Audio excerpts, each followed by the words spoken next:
When it comes to the Sunshine State, bodybuilding fits right into the big picture. In fact, Florida stages more amateur contests each year than any other state, even California. And one of the biggest events each year is the Southern States Championship, which began in typical Peter Potter fashion with a spectacular intergalactic bodybuilding adventure. The women's lightweight class wooed the sold-out audience with second-place finisher Sheri Spivey, a concert pianist from Tampa. The stunning 33-year-old missed the top spot by a mere point, but plans on shaping up her 5'2" body before competing again. The class was won by a former champion gymnast from Fort Lauderdale, petite Amy Tubis. The 98-pound dental assistant is known for her innovative posing routines and feels that symmetry is her strongest attribute. But let's give credit where it's due. Amy wanted to thank Ms. Olympia competitor Jillian Hodge for assistance in choreographing her performance. Next up were the middleweights, where Marisa Tower finished second. Originally from Italy, this former ballet dancer has been training for only a year and a half. But that didn't stop her from capturing her class at the Tough Gold Cup competition in '89. Marisa also utilized an all-protein diet to drop fat for the show. Middleweight winner Sharon Dombrowskis has been bodybuilding for 6 years.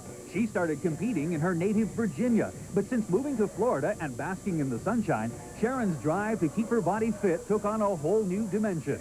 Sharon plans to continue her streak at the 1991 USA and Women's Nationals.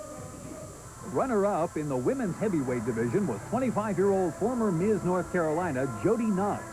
Once a competitive swimmer, Jodi is also preparing for the Nationals, but she admits that she needs to fine-tune her pre-contest diet in order to place higher.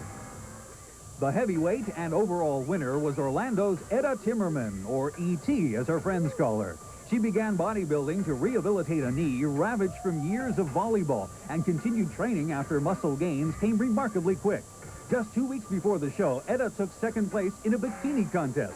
But bodybuilding is her true love, and over the past year, she packed on size through powerlifting. I did some powerlifting to gain some extra muscle size to try to compete with the girls that are bigger than I am, especially since I'm a heavyweight competitor.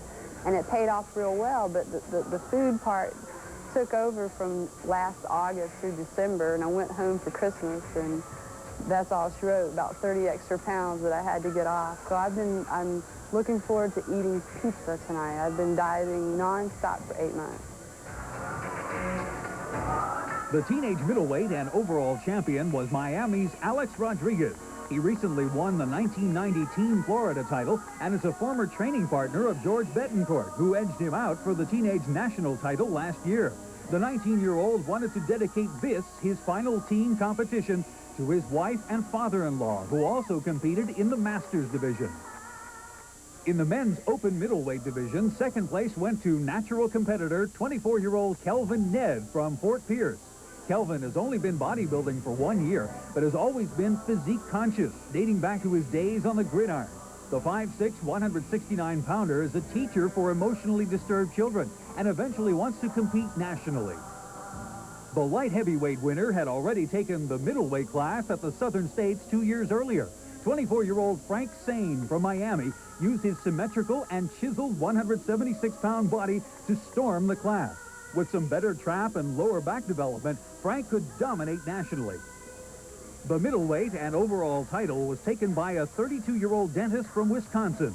Dr. Bill Wong, a former professional ski racer and junior Mr. Wisconsin title holder, has the kind of total muscular package that judges look for in an overall champion. And for training, the veteran lifter decided to try something new this time around. I wanted to add some thickness, so I changed my training strategy a little bit. I went a little heavier, actually as heavy as I could, for about 8 reps. You know, doing that type of training, and then the diet aspect of it too.